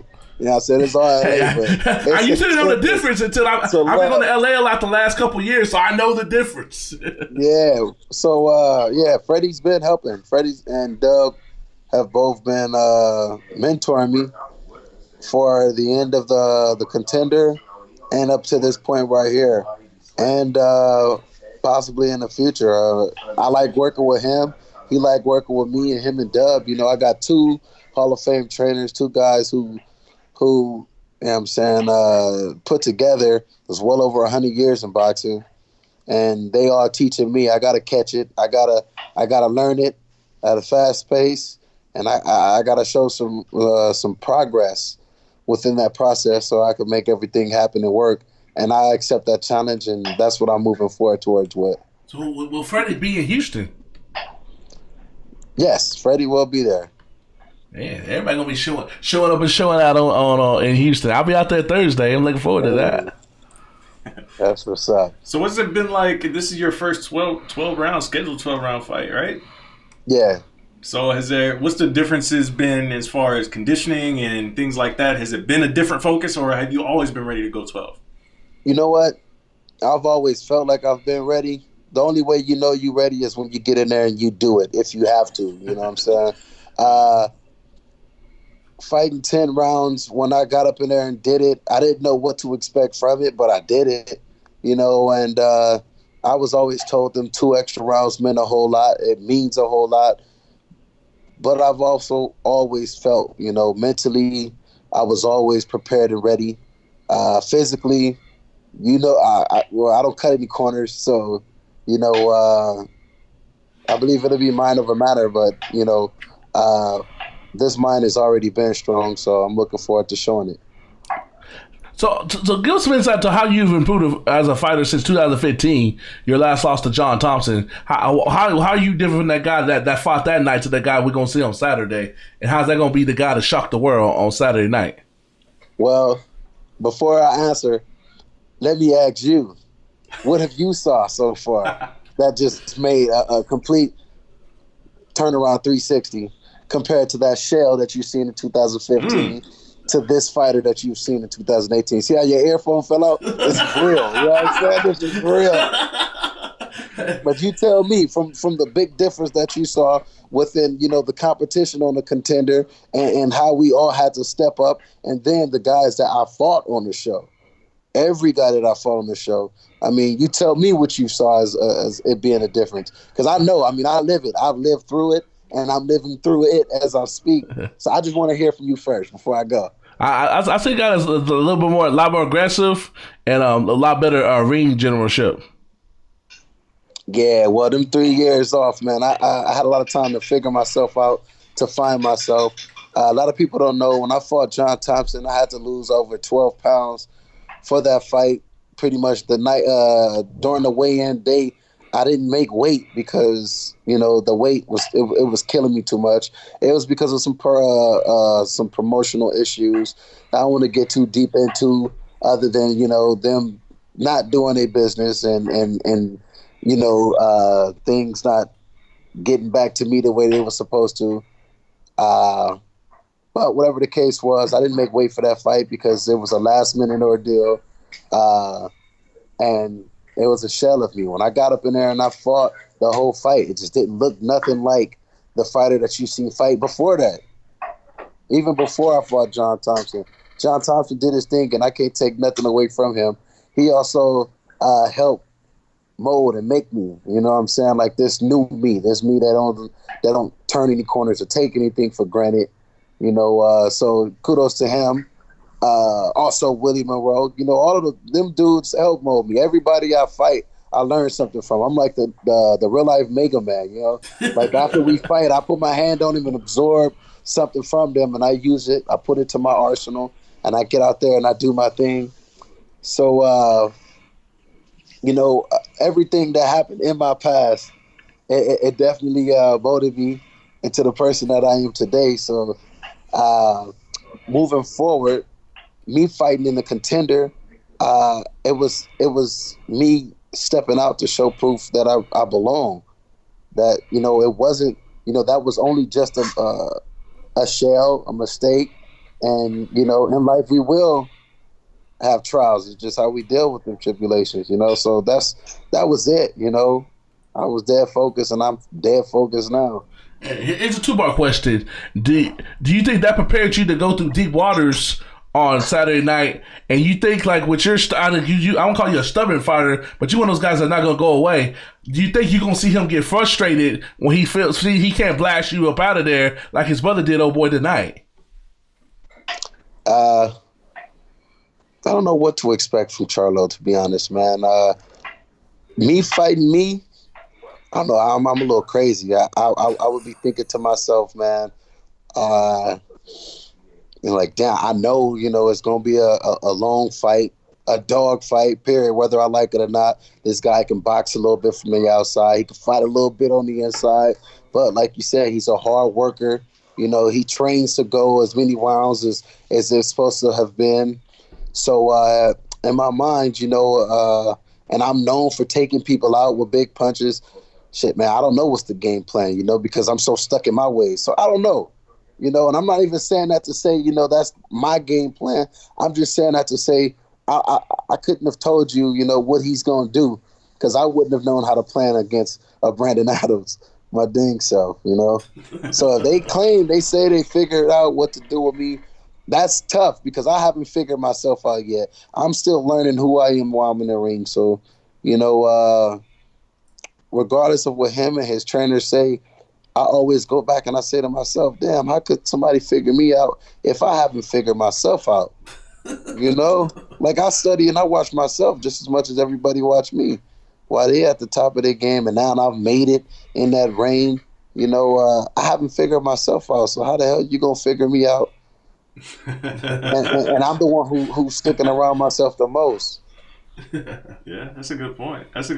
I can't just gloss over this Mega Man reference though, because you said you're gonna touch somebody and take something from them. So what's something you're gonna take from Charlo? That interim title, man. What you think this is? I'm taking that. Okay. You know what I'm saying?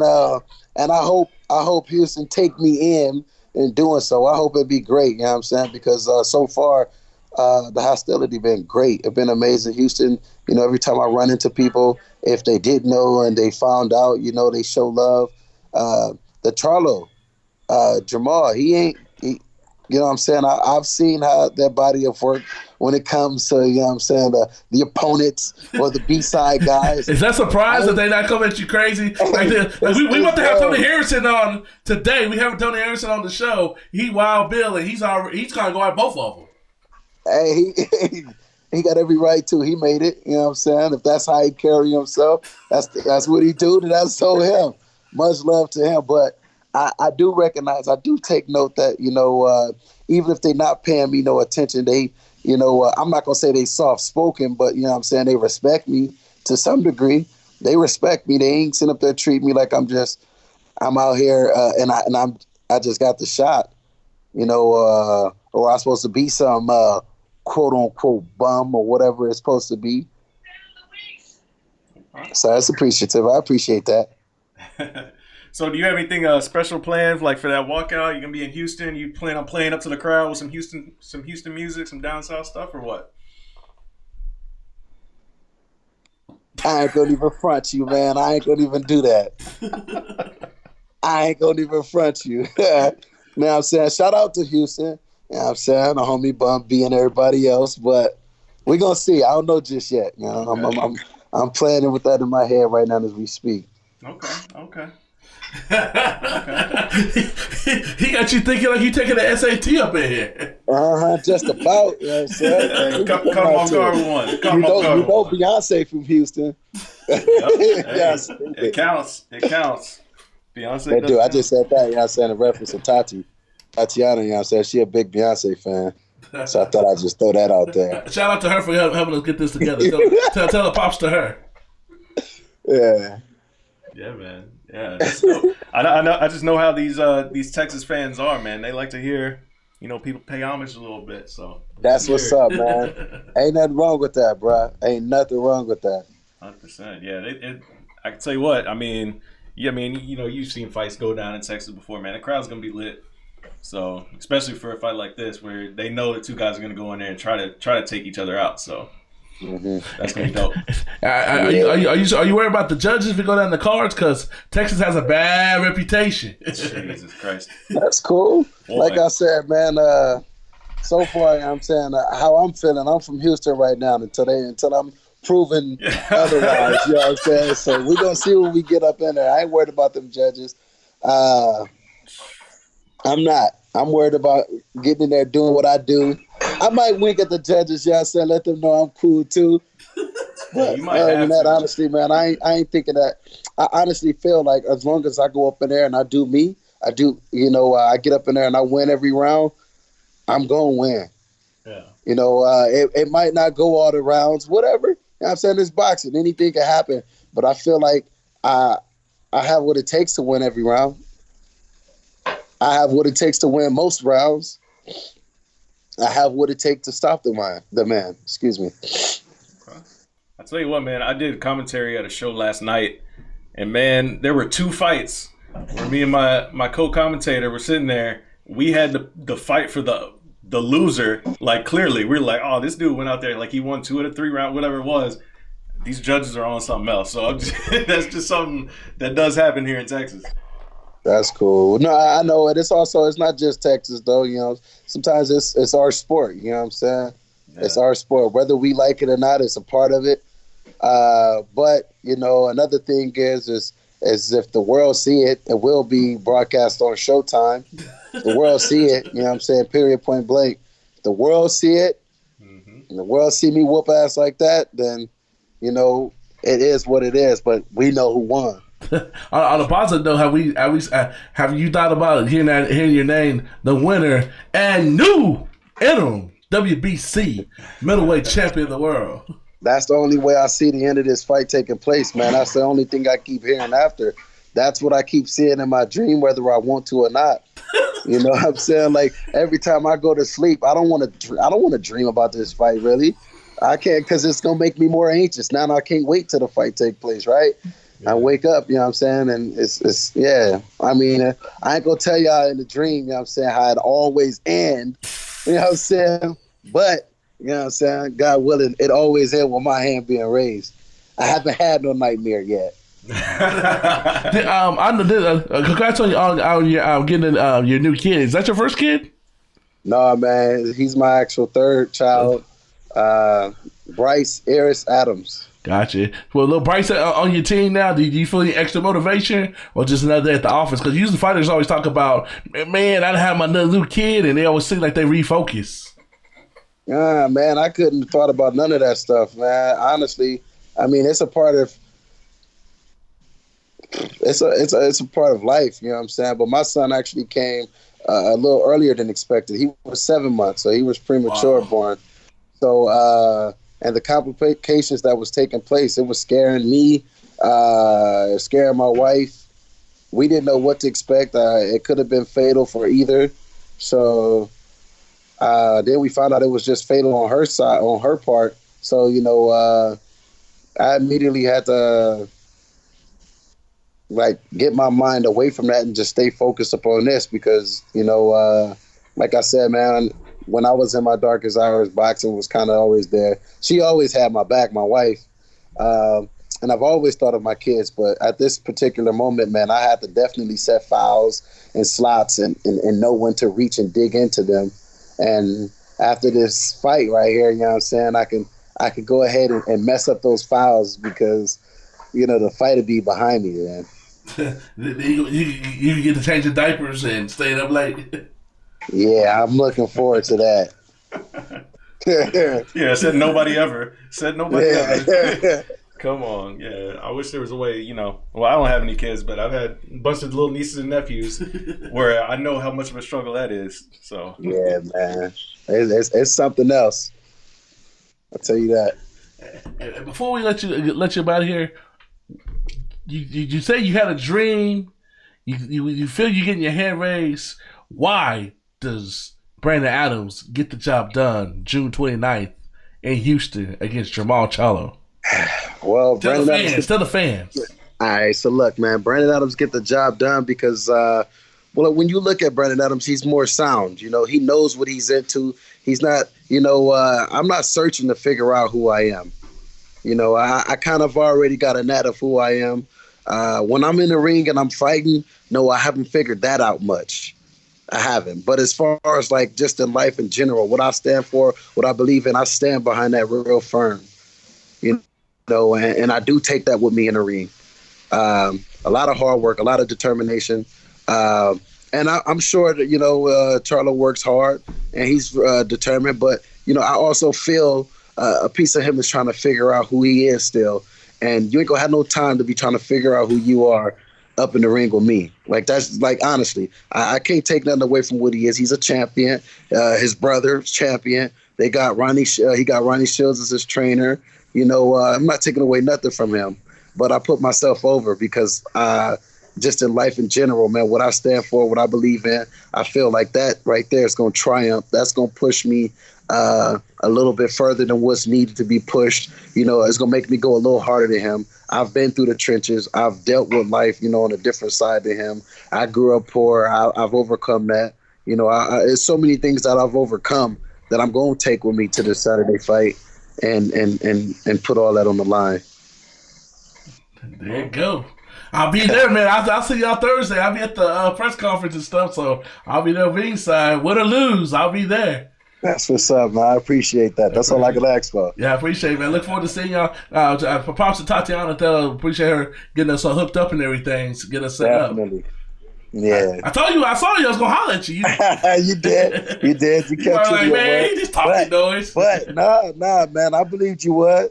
That's why, I'm saying I kept silent. I kept silent on my end. I can only be one way, bro. I appreciate it, man. Much love. Absolutely, man. Thanks for coming on the show, brother. We appreciate it. And of course. Thank you guys for having me. Thank you guys for having me. I hope nobody get tired of this smile right here. It's going to be, I'm saying, it's contagious. It's going to be everywhere. It's going to be after that fight, too. Watch. Please welcome back to the Slip and Dip podcast, Miss Shana Dobson. Getting ready to return back to action. She's been off for a little while, dealing with some injuries and everything, but she's ready to get back at it. And here to talk about all that and everything else going on in her recent life this past year. What's going on, Shana? What's up, man? Chilling. Had a long day of training, so I'm at home just chilling right now. I like your shirt, man. Yeah. That's I wore that to training this morning. Okay.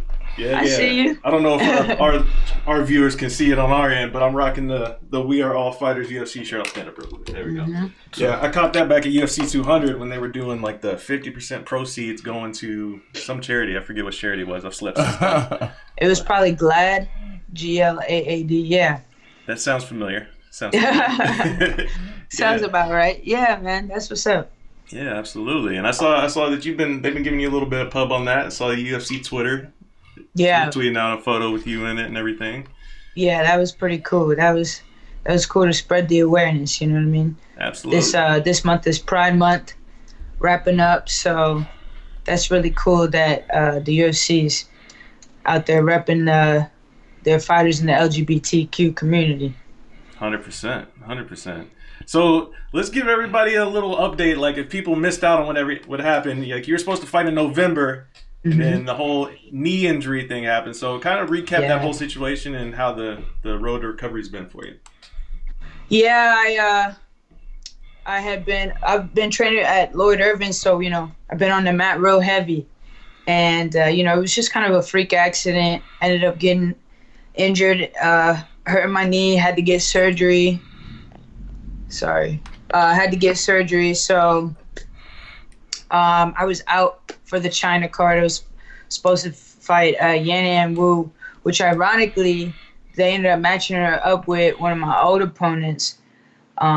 So that was interesting. But I was supposed to fight her, got injured, was real bummed out about that, And it's been something I've never had to deal with before, being injured like that, just as far as them saying like you gotta take it easy, or you you can't train as hard. That was something really difficult for me because this is all I do. This is all I've known for 7 years now. So, but now, you know, we're in full effect. You know, thanks to my coaches, you know, Lloyd Irvin, Coach Jamal, Coach Keith, thanks to my doctors, Dr. Rosa out here in D.C., you know, healed me up, brought me back to life. So I'm ready. Yes, sir. Ready to run it here come August. I'm really excited to show what the growth that I've made over this past year, even though I haven't fought in over a year. And even though I had to overcome that, you know, it's been a lot of work done. There was a lot of work done before that and a lot of work done after that as well. So I'm hyped. So what's your confidence level at having been in the cage in over a year? Oh, man, I'm not worried about ring rust or anything like that. You know, the mentality and the atmosphere in my gym is even when you're not fighting, you're in camp. You know what I mean? Like it's always a grind. It's always, you know, iron sharpening iron. So, you know, I've been getting work. So I'm not worried about you know, going back in. I'm more excited, man. I'm excited to show what I can do, you know, show the growth that I've made and that I'm going to continue to make. You know, you're going to see a completely different fighter than you saw the previous fight, just like you've seen a completely different fighter from the previous fight before that. So I'm just excited. The state of your division, the landscape has changed. Oh yeah, almost definitely. This division has evolved over the past year, man. We got Valentina, what she did to Jessica Eye last week. I was like, oh, damn. Were you surprised? Was I surprised? Yeah. You know, I wasn't surprised about that Valentina was going, that she was going to win, but I didn't think she would do her like that. I was like, God damn, like, you know what I mean? Yeah. So that was, I think everybody was taken aback. Everybody was shook and just stopped, like, for a second, like, whoa. You know what I mean? Like, if you didn't respect Valentina before, you damn sure better respect her now.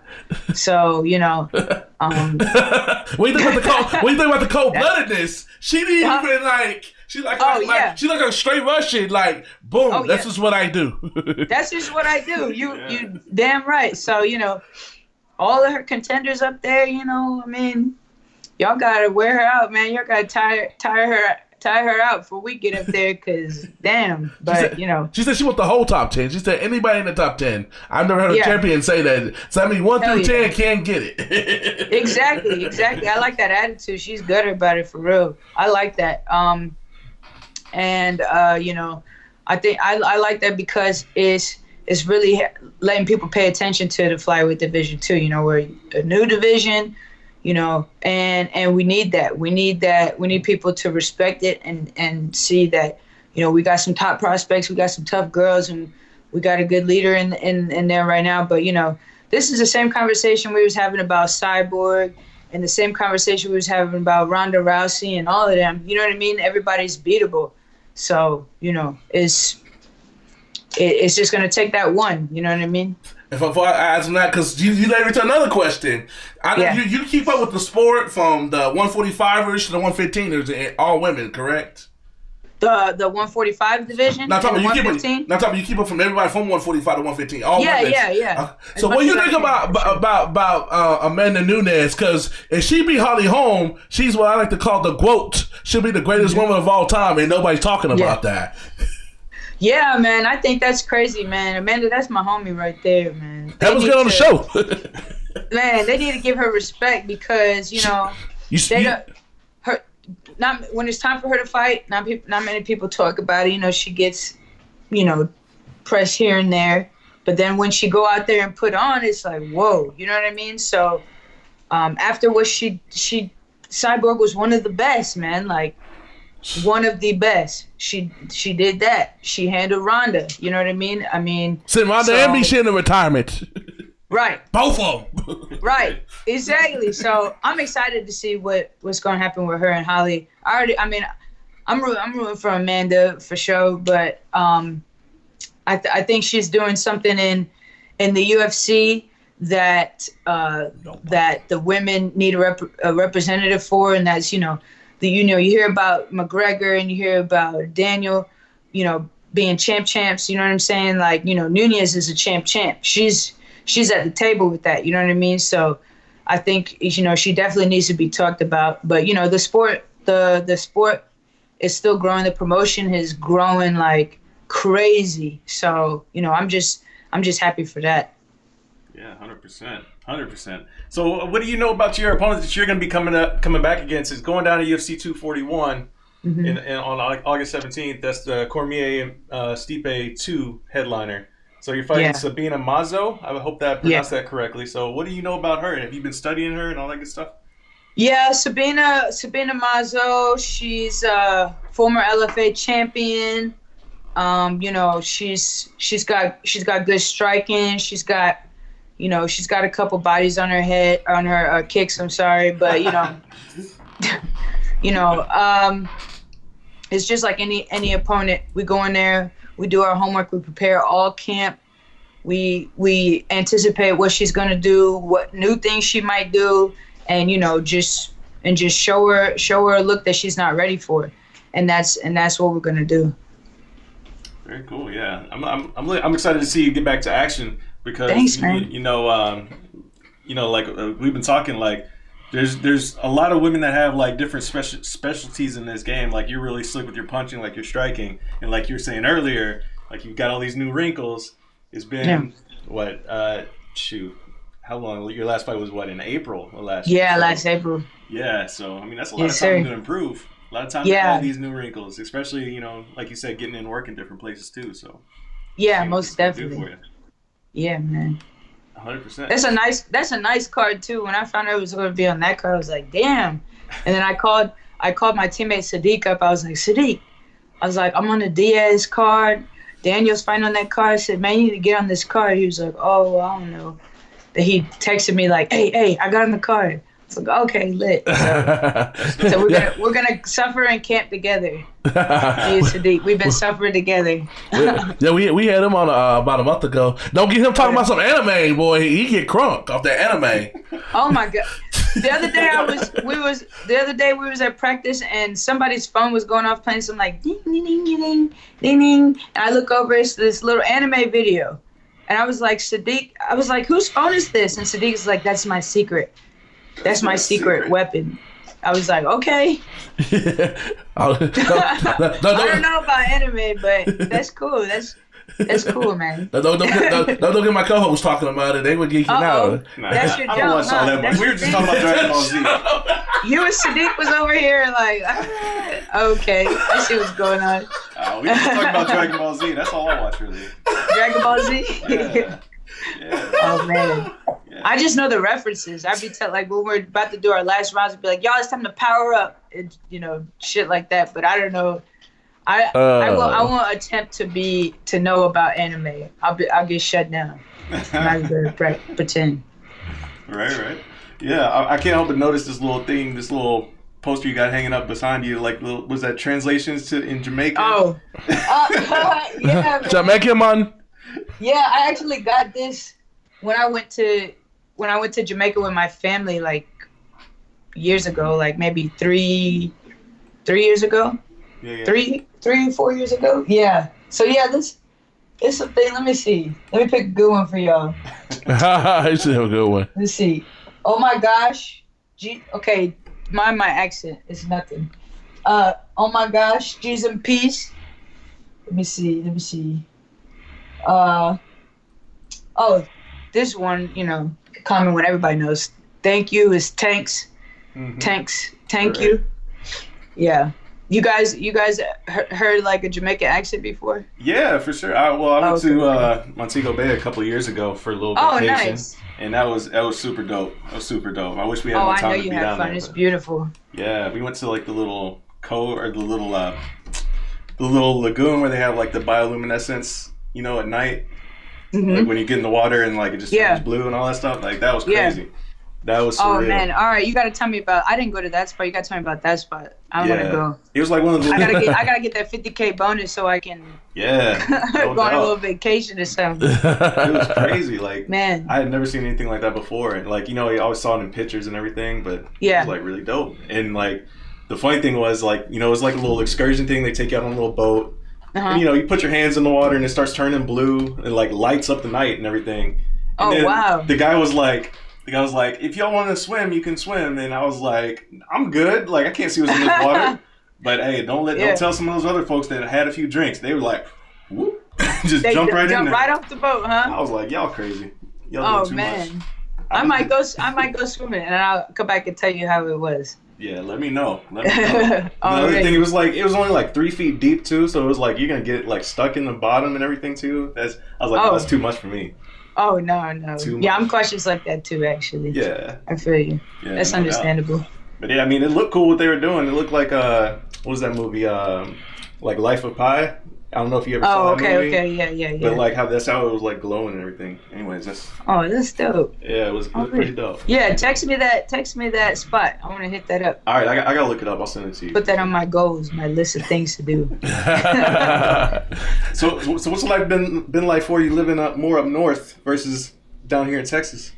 In Texas or up here? Yeah. Man, it's been cold, of course. You know.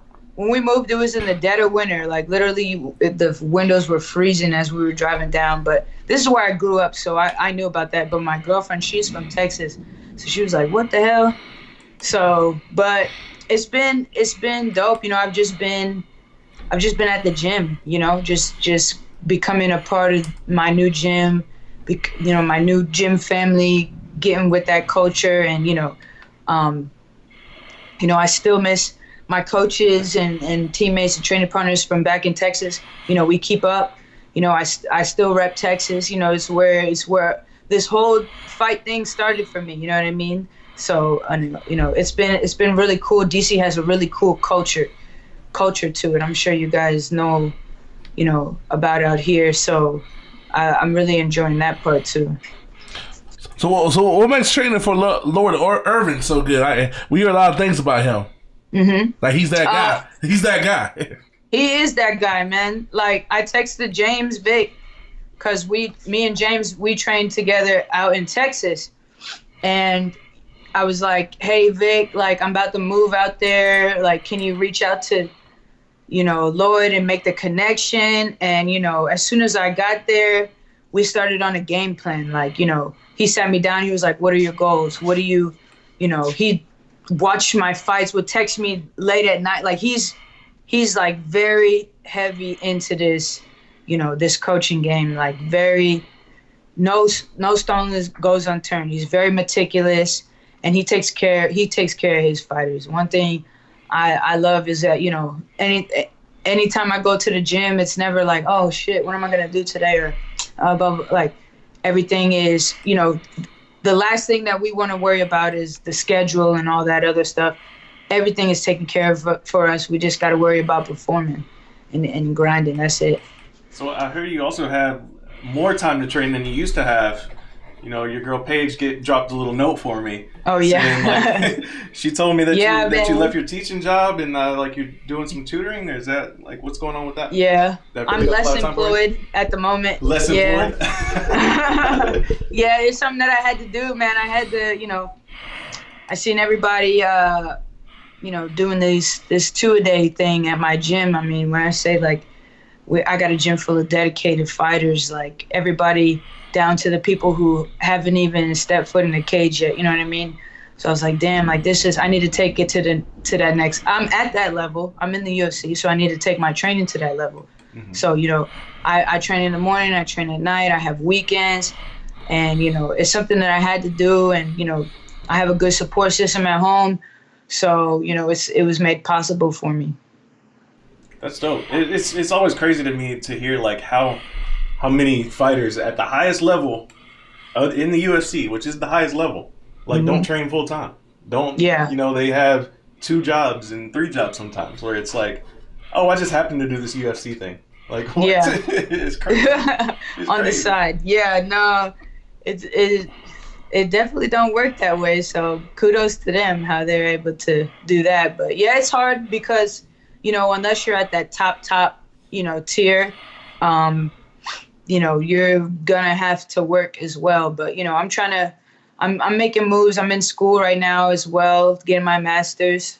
I want to be a sports mind therapist, and I'm trying to make moves so that I don't have to rely on a job that's gonna take me away from my training. I can make my own schedule.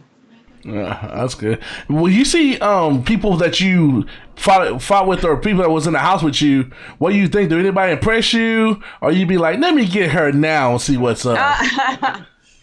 Man, yeah, it was funny because when we were in the house, I was like, yeah, we're all friends and stuff. Like, this is cute. I was like, yo, we're going to have to fight each other, like, when we get into the UFC, right? Like, so it was always that reality.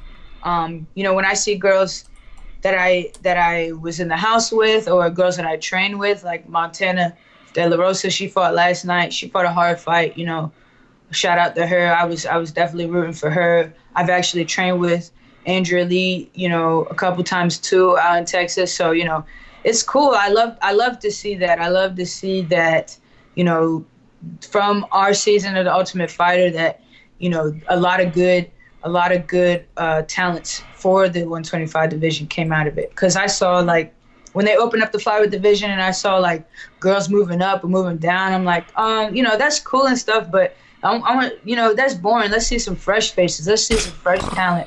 You know what I mean? Out there. So, yeah, man, I want to give the people something new. It's only so many times we could watch Paige Van Zandt at a different weight class. You know what I mean? Bring out some new fighters. You know what I'm saying? So that's why I think that it's a good. I like the idea of tough.